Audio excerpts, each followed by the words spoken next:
कि जो अपूर्णता रह जाए उसको प्रेम कहते हैं। प्रेम कभी पूरा नहीं हो सकता। कोई कहे कि हम पूरा प्रेम कर लें, आप प्रेम को खत्म कर दें, क्योंकि प्रेम का शब्द ही ऐसा है, वो 2.5 अक्षर का ही है। दो अभी प्रेम और जितने भी पर्यायवाची उसको प्यार कह लीजिए, प्रेम कह लीजिए, तो वो शब्द ही अपने में अपूर्ण है, उसको पूरा नहीं किया जा सकता। प्रेम कितना भी आप कर लो कम ही रहेगा जी। ये प्रेम की परिभाषा है। इसको आप कभी पूरा नहीं कर सकते। हम आप थोड़ा मोड़ा कर सकते हैं, लेकिन इसको पूरा नहीं कर सकते, परिपूर्ण नहीं हो सकता ना।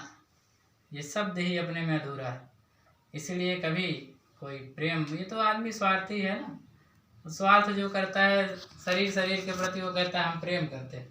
अरे प्रेम प्रेम तो एक वो सबसे होता है, जय हो उसे प्रेम नहीं कहते। प्रेम जो सबसे हो जाए, जैसे हम अपनी माँ को मानते हैं, वैसे संसार की सभी माँ को अपनी माँ के समान देखें, इसे प्रेम कहते हैं। वही अच्छी बात है। और उसके बाद भी मेरे प्रति, सबके प्रति आपका प्रेम रहे, इसे प्रेम कहते हैं। ऐसा नहीं कि एक निश्चित हो, किसी बंधनों में हो या किसी बॉर्डर में हो, उसे प्रेम नहीं कहते।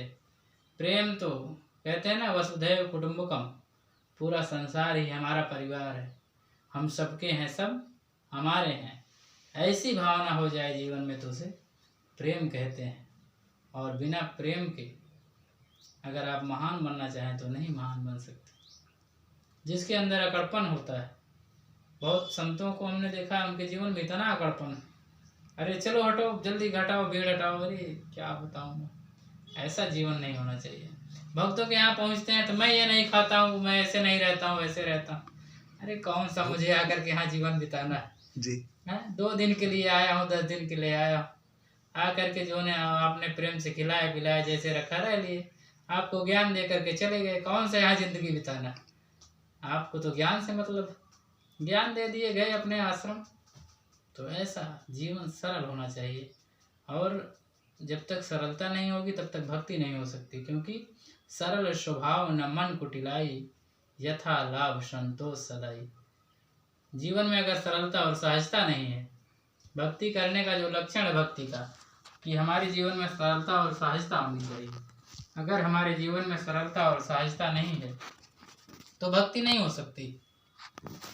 गोस्वामी जी से किसी ने पूछा कि भक्ति करने के लिए हमें क्या करना चाहिए, तो उन्होंने कहा कि सरल स्वभाव न मन कुटिलाई, अपने स्वभाव को सरल बनाना चाहिए। बोलो तो सरल, खाओ किसी के साथ में ऐसा बैठ जाओ, जो कुछ मिले सरलता के साथ खा लो। ऐसा नहीं कि मैं खीर नहीं खाता, मुझे पूड़ी खिलाओ, और क्या मैं सब्जी नहीं खाता, मुझे पकवान खिलाओ।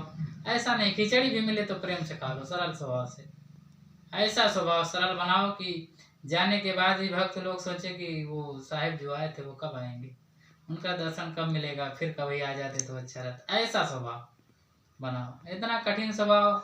एक महात्मा थे, एक गांव में पहुंचे, तो वो पहुंचे शाम को, तो भगत ने पूछा कि भोजन में क्या बनाऊं। तो महात्मा ने कहा कि मैं भोजन नहीं करता, मैं दूधाहारी हूँ, मैं केवल दूध पीता हूँ।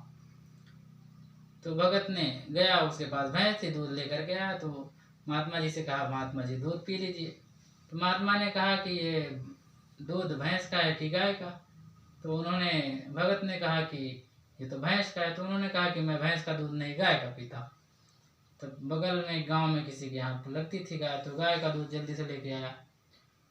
अब उन्होंने कहा कि ये जो दूध लाए हो, ये गाय जो है पीली थी कि काली थी, किस रंग की गाय थी, किस रंग के गाय का दूध? तो उसने कहा कि ये काली रंग के गाय का दूध है। तो उन्होंने कहा कि मैं सफ़ेद रंग के गाय का दूध पीता हूँ।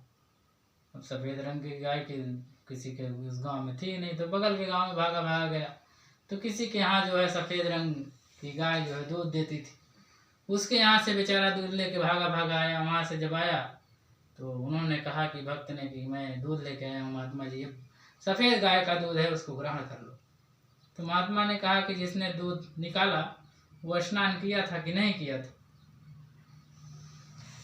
वो स्नान करके दूध निकाला था कि बिना स्नान किए? अरे इतना सब जानने की क्या जरूरत है फालतू। इतना कठिन स्वभाव मत बनाओ। कि फिर भगत भी हाथ जोड़े कि महात्मा कब चली जाए और मेरे यहाँ फिर कभी ना आए। तो ऐसा स्वभाव, कठिन स्वभाव नहीं, सरल स्वभाव। जय हो जय भक्ति का साईं। स्वभाव ही होता है सरल। सरल स्वभाव न मन कुटिलाई यथा लाभ। जो कुछ हमको सुबह से शाम तक कठिन परिश्रम के बाद मिल जाए, उसी में संतोष रखना, उसी में परिपूर्ण रहना, इसी का नाम होता है यथा लाभ, संतोष। सदगुरु कबीर कहते हैं संतोष संतोष सुख है, रहे तो हृदय जुड़ा है। और एक सदगुरु कबीर की साखी है ना, गोधन गजधन बाजधन और रतन धन खान, जब आवे संतोष धन सब धन धूल समान। तो जब जीवन में संतोष आ जाएगा ना, तो बहुत कुछ नहीं भी रहेगा तब भी आनंद रहेगा हमेशा। और संतोष नहीं रहेगा तो पूरा महल हमारा पैसों से खजानों से भरा रहेगा, तब फिर भी हमको सुख शांति कोई दे नहीं सकता है, ना हमारे जीवन में आ सकती है अगर हमारे अंदर नहीं। तो जथा जो कुछ मिल जाए, सुबह से शाम तक परिश्रम के बाद शाम को खा पी करके आराम से सो जाओ कि ठीक है, प्रकृति ने हमको इतना दिया है, किसी को तो उतना भी नहीं दिया। ऐसा संतोष करके भक्ति करने के लिए सरलता जीवन में, और यथा जो कुछ मिला उसको संतोष रखना, यही भक्ति करने के लिए चाहिए। तो प्रेम, बात प्रेम की थी, तो प्रेम सभी से होता है और वो इतना होता है कि कभी पूरा नहीं किया जा सकता।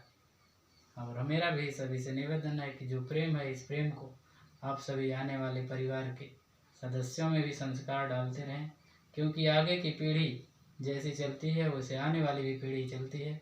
इसलिए इन सब बातों को हम परिवार के बच्चों में भी डालने का प्रयास करें, नहीं तो आने वाली पीढ़ियां वो आधुनिकता की तरफ भाग करके जाती हैं। फिर पिता कहता है कि बेटा मेरी बात नहीं मानता, बेटी मेरी बात नहीं मानती, तुमने कभी सिखाया नहीं, तो गलती उसकी थोड़ी नहीं। आप जैसा संस्कार डालोगे, जैसा लेकर के चलोगे, आगे जैसे चलोगे, वैसे आगे आने वाली पीढ़ियां भी चलेंगी। इसलिए इस पर विशेष ध्यान दिया जाए। अपने परिवार में हम हैं तो परिवार को ठीक रखें, और हम आश्रम में हैं तो आश्रम को ठीक रखें। ये आपकी जिम्मेदारी है, और जो मेरी जिम्मेदारी है हम उसका कर्तव्य निर्वहन करें। यही मानव जीवन की सार्थकता है। बोलिए सदगुरु की जय हो साहिब, जय हो। बस अब नहीं बोलेंगे।